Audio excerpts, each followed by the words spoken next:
Salajengipun niki Maki Herman Sinungjan Utama punika ingkang gawe odo-odo Gajah Ahmada gitu.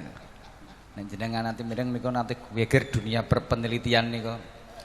Kan mau coba niku Islam karena pati jenenge Gajah Ahmada gitu. Monggo Ki Herman Sinungjan Utama Al Atos. Nggih, matur nuwun. Assalamualaikum warahmatullahi wabarakatuh. Saderengipun nggih kula ngaturaken matur nuwun ingkang saestu dumateng sedaya panggah wonten ing majelis ingkang minulya menika.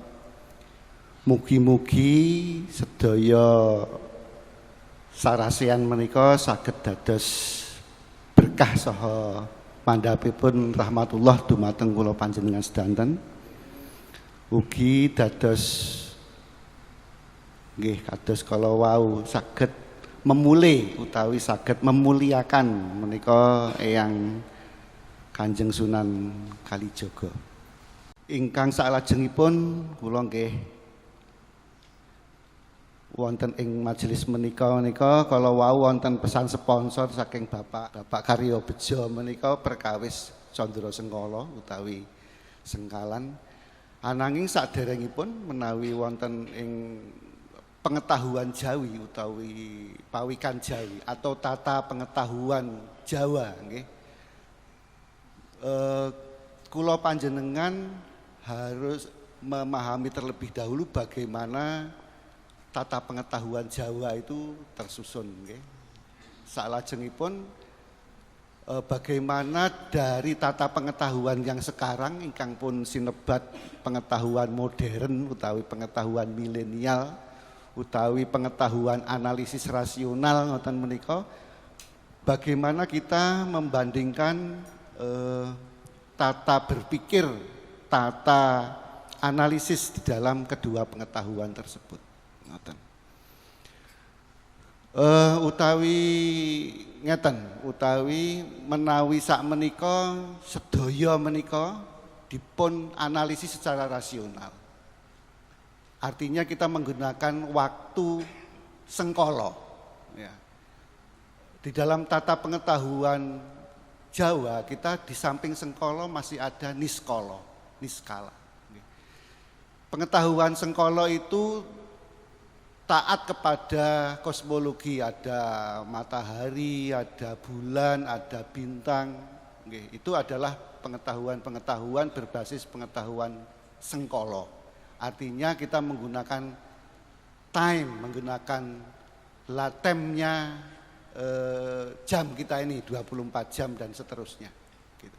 Tetapi jika kita membahas di dalam pengetahuan niskala, kita akan berhadapan dengan waktu yang tidak lagi linier, ya, tidak lagi linier, di mana kita bisa memahami bagaimana dinamika manusia ini sebagai makhluk Allah yang paling mulia, sebagai kalifatullah itu, gitu. Nah, waktu sengkala dan niskala ini saling berhimpit, saling pengaruh dan mempengaruhi. Jadi kalau kita tadi yang disebutkan Pak Imam misalnya, yuswanipun Kanjeng Sunan Kali menika 131 tahun itu di koridor waktu sengkala. Tetapi kalau kita masuk ke dalam waktu niskala, ya, jadi kalau jenengan mlebet wonten candi itu, nanti di pintu candi kanan kirinya itu ada relief, ya, janjane relief niku nggih cara londo nggih. Menika wonten anulah napa niku nggih lah memet lah ya, ada ukiran atau ukiran watu gitu aja. Karena begitu kita templei bahasa relief, kita nggak akan menjumpai makna candi di dalam manuskrip. Jadi kita susah, di mana ya ini di dalam Suluk Linglung ini mana ya tulisan relief kira ono. Sehingga antara manuskrip dengan candi kemudian bercerai resmi. Nggih, kados Bill Gates kalian Melinda Gates nggih. Nggih, bercerai resmi. Sehingga kita tidak bisa lagi menyusuri relasi-relasi makna antara candi dengan manuskrip. Padahal itu bersumber dari kebudayaan yang sama, yaitu budaya Jawa kita ini. Itu. Terkait dengan itu, maka ketika di dalam waktu niskala, jadi di candi tadi ada sebelah kiri itu Mahakala, sebelah kanan ini Danaswara namanya. Kita membaca. Kalau Mahakala ini berarti ruang niskala yang tanpa batas. Kalau Danaswara itu berarti ruang yang tanpa batas. Ruang tanpa batas. Jadi kita ketika meletakkan angka 131 tahun di dalam ruang niskala itu lenyap, tidak ada artinya sama sekali. Di dalam ruang niskala ini saya masih bisa mengatakan, oh iya Eyang Sunan Kalijaga itu sampai sekarang masih nyetir ikut off-road itu di lomba-lomba jeep itu kita masih bisa. Itu kalau kita berbicara di koridor waktu niskala gitu. Oh iya, yang Kalijaga kemarin saya ketemu ketika ada touring Harley Davidson. Jadi bisa jadi dulu namanya Sunan Kalijaga, mungkin besok jadi Sunan California, Pak. Nah, ini karena kita berbicara di ruang niskala. Ruang niskala ini tidak terjamah oleh pengetahuan modern sekalipun, ya. Mau pakai fisika, pakai metalurgi, pakai mboten terjamah. Karena ruangnya berkaitan dengan perkara-perkara yang sekarang disebut mistis lah, atau klenik lah, atau mambu-mambu perdukunan lah, kokean ngambu dupo dan lain sebagainya. Itu adalah satuan-satuan waktu dalam niskala. Di ruang niskala ini maka kita bisa bertemu dengan Mbah Adam, kita bisa bertemu dengan Nabi Khidir, kita bisa bertemu dengan Eyang Sunan Kalijaga itu sendiri, dan seterusnya dan seterusnya. Ini adalah koridor waktu niskala. Sebagaimana yang tadi saya sudah matur bahwa itu terpahat dengan baik hampir di semua candi-candi yang ada di Nuswantara, Mahakala dan Danaswara. Gitu. Ewondene akan halnya tadi kita bagaimana kita memahami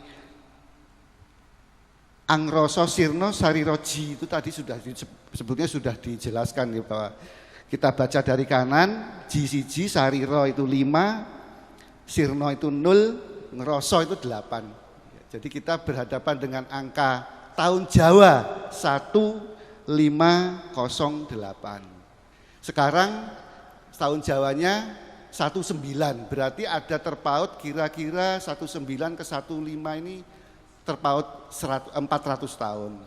Jadi 15 dan 19 400 tahun lah kurang lebihnya begitu. Berarti kita berhadapan dengan satu manuskrip yang umurnya hampir atau sekitar 400-an tahun gitu. Ini baru waktu koridor Sengkolo. Gitu.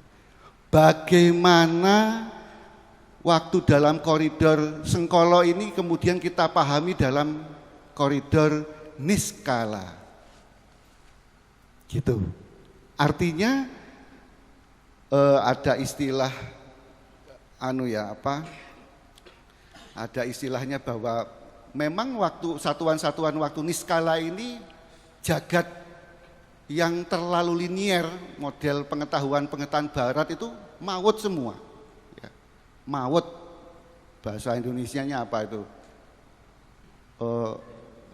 Runtuh lah, iya ambiar. Nggih Pak, cocok niku. Terima kasih datang Mas Didi Kempot nih. Pengetahuan mereka itu ambiar, sehingga selalu saja gagal memahami Eyang Kalijaga. Selalu saja memahami para wali, selalu saja gagal memahami candi, selalu saja gagal dalam memahami apa yang kita sebut tadi dari awal. Nah, dalam koridor ini, oleh karena itu tata pengetahuan Jawa, tata pengetahuan Nuswantara ini itu kemudian terlalu jauh untuk dicapai hanya menggunakan analisis rasional saja, itu terlalu jauh ya. Jadi sebetulnya kita seperti yang Sunan Kali, bocah angon ya. Tadi dalam lagu dalam Kidung Lir-Ilir tadi, bocah angon, saya pelok ya banget. Iya, jadi kita sebetulnya Eyang Kalijogo itu sejak awal memberikan satu coding kepada kita bahwa kita ini sedang ngemong zaman sebetulnya. Sedang ngemong zaman. Oh ya, sebentar lagi akan ada Kebobule Agegaman Tebu Wulung misalnya, codingnya begitu. Masuknya kolonialisme gitu ya, masuknya para penjajah. Oh ya wes gitu. Maka kemudian bocah angon, kita ini sedang ngemong zaman. Oleh karena itu hampir keseluruhan jejak-jejak atau petilasan-petilasan ataupun peninggalan-peninggalan dari Eyang Sunan Kalijogo itu kalau kita baca dalam satuan niskala sekalipun sudah terabadikan 400 atau 500 tahun, itu kemudian kita jadikan coding untuk kita pahami dalam zaman sekarang ini, yaitu untuk kepentingan kita bagaimana menapai kehidupan Piyayi Jawi atau Piyayi Nuswantoro ini dalam menghadapi berbagai masa-masa krisis sekarang inilah gitu. Tadi Pak Imam sudah mengatakan bahwa kalau di abad ke-15-16 itu berarti masa krisis. Lah masa krisis ini bagaimana kita? Hari ini kita masa krisis mengalami kembali.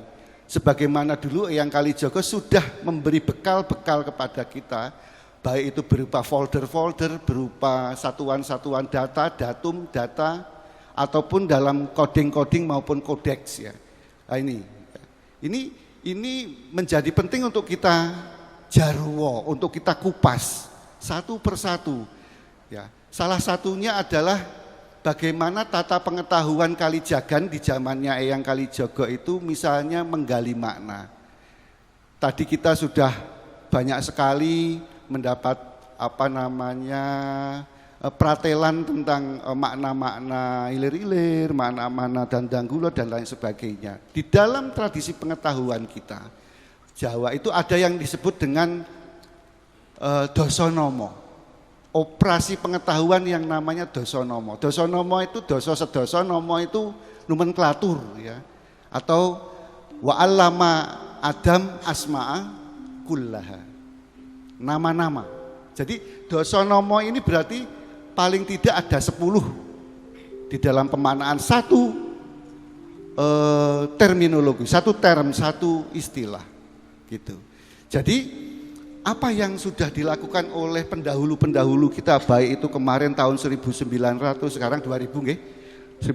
Tahun 1800, 1700, 1600, 1500 itu tidak ada yang sia-sia sebetulnya, karena seluruh kegiatan atau seluruh aktivitas budaya dan agama di tanah Jawi ini seluruhnya melaksanakan amanat para leluhur, yaitu untuk museumize kalau bahasa tetangga kita di sebelah sana, museumize. Jadi semuanya sangat berguna, baik itu bentuknya ketoprak, beksan, tari-tarian, kemudian mocopat, gamelan, bla bla bla, semua itu pasti merupakan satu museum mais namanya.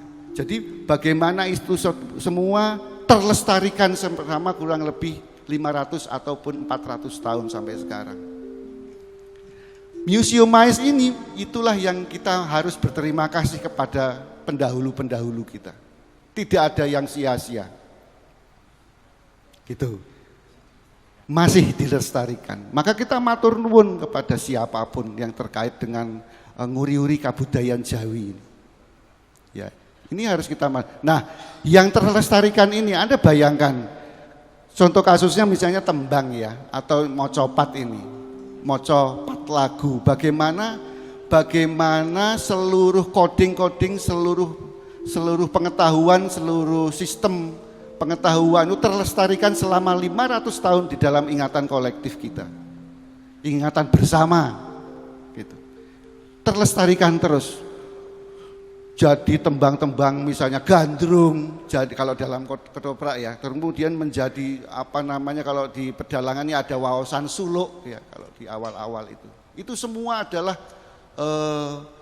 adalah apa namanya satu lokus-lokus, satu tempat-tempat yang digunakan untuk museumize, yang memfreeze, yang melestarikan, menyimpan primpen-primpennya. Ya, maaf nih, bahasanya campur baur nih, nggih,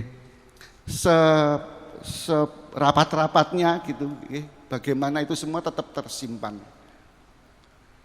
Sekalipun para penyimpannya ini tidak tahu maknanya, ya, jadi nggak perlu kita salahkan. Wah, napa meneh para juru kunci, nggih Pak. Wah ngerti guru ceritane, maknane ora mudeng. Loh, bukan tidak berguna itu. Justru sangat berguna. Kalau nanti para juru kunci, para panguri-uri budaya itu terlalu banyak mengerti tentang maknanya, wah mesti tafsirnya dewe-dewe itu. Oleh karena itu museumize ini menjadi satu operasi yang penting di dalam nguri-uri kabudayaan. Oke. Kita sangat berterima kasih pada yang sudah turun temurun itu mungkin ya selama 4 atau 5 abad ini, 500 tahun turun temurun menjaga kemuliaan apa namanya misalnya Kadilangu ini. Gitu. Ini justru harus kita berterima kasih di situ. Nah, di era K-pop ini, Kalijogo pop ini sekarang, ini kita coba coding-coding ini kita tata kembali. Folder-folder ini kita klik satu persatu. Itu yang kita lakukan hari ini. Bagaimana itu semua kita buka? Oh iya. Misalnya dalam tembang Dandang Gulo, tidak perlu diperdebatkan loh. Jarene kayak maknone dandang itu lagi maknonya apa namanya dandang go adang maksudnya. Itu lagi maknonya dandang itu gagak. Tidak perlu diperdebatkan karena dalam operasi pengetahuan Jawa ada yang namanya Dosonomo. Belum lagi nanti ada operasi penggalian makna atau pembukaan coding ini yang namanya Jarwo Dosok. Jarwo itu makna ya jarwanya didesokake kemana? Ke langit. Jadi jadinya lulungidan, jadinya makna-makna keramat. Wah, kalian cerita karo Mas Imam, kalian para Rama-rama wonten Kadilangu sing diceritake mek ilmu laduni wae. Sithik-sithik roh, sithik-sithik ini. Loh jangan kaget karena memang di dalam operasi pengetahuan kita ada satu operasi yang namanya Jarwo Dosok. Yang harus mencapai kepada makna lungit, ya, lungiding pasemon gitu. Jadi tidak salah ketika wah sithik-sithik engko diterjemahke agama, sithik-sithik agama. Mboten, memang itu ada operasi epistemologinya dalam pengetahuan peradaban kita ya. 10 itu aja kita sudah blenger itu. Makanya coba kita 10 ya, 10 jarwo apa namanya doso nomo, doso 10 gitu. Sampai gamelan itu disebut dengan gongso. Gongso itu terdiri dari 10 logam. Jadi ini metalurgi juga. 10 logam. Jadi gongso. So itu sedoso. Gongnya ini logam metalurgi lagi. Gitu. Jadi memang peradaban kita ini peradaban tinggi yang kalau nyuwun sewu tanpa mengurangi rasa hormat dumateng para pengampu ilmu pengetahuan modern nggih. Tidak mungkin tersentuh oleh pengetahuan-pengetahuan seperti itu. Oleh karena itu ning ya ana sing rada kemelintir raketang sithik nggih. Akhirnya gandeng gak sampai terus di anu ke sirna irang margolayu wae ngono. Pengetahuan Jawa itu hilang saja. Ora mudeng. Sunan Kalijaga 131 tahun, kok bisa ngancani Sultan Agung tahun 1620. Iya itu nah maka kita baca dalam satuan waktu niskala. Tidak bisa kita baca dalam satuan waktu sengkala. Ya.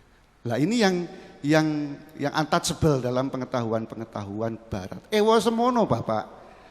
Orang barat itu sudah mencanangkan mulai tahun 1900 kemarin itu, kira-kira satu abad lebih sedikit, satu abad 20 tahun lah ya, itu bahwa mulai sekarang itu yang mengumandangkan adalah Sigmund Freud ya di Freiburg di Jerman, mengatakan bahwa mulai awal tahun 1900 ini kabeh ukara, kabeh persoalan harus dianalisis secara rasional.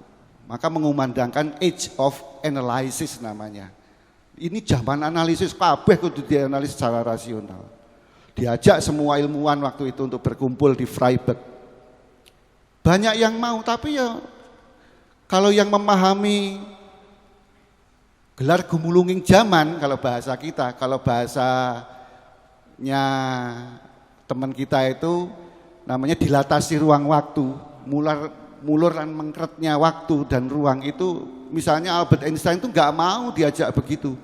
Wah, ya kalau kita cuma semuanya kita analisis pakai rasional ya ora tekan kepada makna hidup yang sesungguhnya. Kemongko kalau wau sampun pun pratelaaken perkawis makna urip menika, hidup itu. Einstein nggak pernah mau diajak untuk masuk dalam semata-mata analisis rasional. Einstein nggak mau. Berikutnya yang lain misalnya Tesla, ya, Nikola Tesla. Kemudian dan seterusnya. Dan ini menjadi penting bagi kita untuk menjadi bocah angon, menjadi pamomong zaman.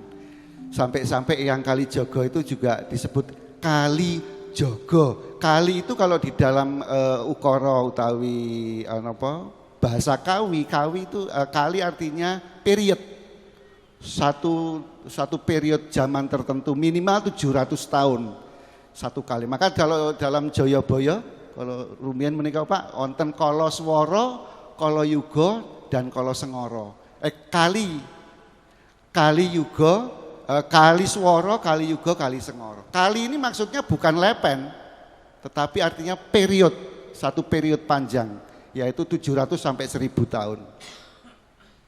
Maka bisa jenengan bayangkan konsekuensi dari lakop ataupun pemberian gelar kepada Raden Said ya, menjadi Kalijogo itu mengemu makna yang sangat berat, yaitu menjadi penjaga dari satu period kurang lebih 700 tahun.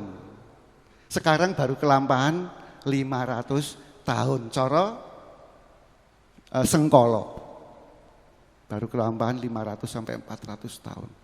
Bisa jenengan bayangkan. Makanya wajar kalau orang-orang bahkan yang Sunan Gunung Jati sudah memberi satu statement bahwa Kalijogo itu adalah pungkasaning para wali, kados dene Kanjeng Nabi Muhammad sallallahu alaihi wasallam itu pungkasane para nabi.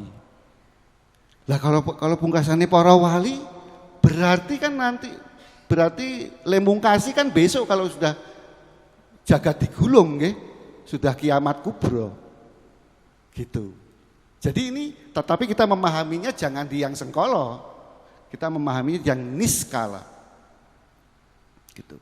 Oleh karena itu hampir keseluruhan racian strategi kebudayaan yang Sunan Kalijogo adalah coding-coding yang sangat atau amat sangat bermanfaat untuk menentukan langkah-langkah kita ke tahun-tahun mendatang atau era-era mendatang. Salah satunya misalnya tadi sampun pun pratelaaken perkawis metalurgi kalian Bapak Agus. Oke. Kemudian yang lain-lain sebagainya. Dan ini kita berbicara dengan pesan-pesan seperti itu. Yang selanjutnya salah satu pesan dari Eyang Sunan Kalijogo yang di Telatah Selatan itu terutama di Mataraman itu sangat sangat diugemi. Jadi kalau kita membahas Eyang Kalijogo berarti kita tidak bisa hanya membatasi di Kadilangu saja, Demak saja atau lor saja, Jawa Tengah saja enggak bisa. Yang Kalijogo berarti kita membahas seluruh peradaban Nuswantara. Dimanapun itu, ya, baik itu di Aceh sampai Sabang sampai Merauke, itu berarti kita akan selalu akan bertemu dengan koding-koding Kalijogo sebagai penjaga sebuah period yang disebut dengan kali atau 700 sampai 1000 tahun. Gitu. Salah satunya yang sering kami dengar di Tlatah Mataraman itu adalah jadi ada kelas 1 dan kelas 2 gitu. Nek kelas 1 itu dos pundi yang kelas 1 itu gini. Angeli anglaras ilining banyu aiwa kongsi keli. Tetapi jangan berhenti di sini. Ini ada dalam serat Lokajaya ya. Aiwa kongsi keli. Jangan berhenti di sini, harus dilanjutkan. Sluman, slumun, selamat. Jadi sluman selamat itu ada dalilnya itu. Nggih, wonten dalile niku mboten namung jenenge gugon Tuhan atau cuma unen-unen mboten. Angeli anglaras ilining banyu aiwo kongsi keli baru sluman slumun selamat. Ini satu coding bahwa yang pertama harus dilakukan oleh Nuswantara ini itu adalah yang penting selamat dulu. Selamat jiwa lan ragane, selamat dunya lan akhirate dan seterusnya. Selamat dulu. Mundur ke kata berikutnya slumun, ke berikutnya sluman gitu. Jadi mbuh piye carane pokoknya kowe kudu selamat sih. Karena zaman ini seperti aliran air gitu. Angeli anglaras ilining banyu seperti air. Maka aiwa kongsi keli jangan sampai hanyut. Bablas angine wis ra kenal ditututi, tetapi tetap sluman slumun selamat gitu. Jadi sluman slumun selamat itu kalau ditulis aksara Jawa itu ada slonya. So ada pasangan lo di bawahnya. Slo. Slo ini adalah kalau kita jarwo lagi dengan Dosonomo tadi. Jadi ini bukan otak-atik gathuk nggih. Engko nek ra gathuk piye? Ya, otak-atik gathuk menika analisis rasional menika nggih. Tetapi kalau kita menggunakan analisis pawikan Jawi atau teknologi dan tata pengetahuan Jawa, kita akan bertemu dengan operasi-operasi seperti itu. Sluman, slumun, selamat. Ini adalah slo semua, yaitu slogo. Slogo itu kalau kembang itu itunya tuh loh, kelopak bawahnya itu kembang itu ada kayak songgonya, slogonya. Ya, ada slogonya. Jadi memang slogonya ini adalah sluman, slumun lan selamat. Utawi menawi cara kala wau rahayu ing sedaya ngagesang, kita akan selalu teman rahayu kabeh gitu. Jadi semuanya katemah terlindungi oleh rahayu, yaitu sluman slumun selamat. Mbuh piye carane? Oleh karena itu konsekuensi dari sluman slumun selamat ini apa? Strategi kebudayaan. Sekecil apapun peran kita di dalam kebudayaan Jawa ini harus punya strategi. Karena itu adalah dawuhnya Eyang Sunan Kali. Salah satu strategi besarnya adalah misalnya tadi tahun 15 kedatangan kolonial itu ya, kedatangan itu misalnya Perang Malaka itu nanti 1524. Sebelumnya Eyang Sunan Kali dan Eyang atas dawuh yang Sunan Gunung Jati itu melakukan hijrah dari Ngeksintoro di Tlatah Utara ini Ngeksintoro ke Ngeksigondo di Tlatah Selatan, ya, tempat Mataram berdiri. Dan itu Tlatah Mataram ini bahkan Ngayogyakarta Hadiningrat ya yang berdiri baru kemarin lah 1755. Adik kecil itu ya, seperti adik ragil baru baru-baru itu 1755. Hampir semua soko Masjid Demak itu dibawa pindah semua. Maksudnya maknonya. Jadi kalau jenengan membaca kosmologi Ngayogyakarta Hadiningrat, itu jenengan akan melihat mana telatah Kalijagan. Ya, itu adalah misalnya di Dongkelan namanya itu telatah Kalijagan.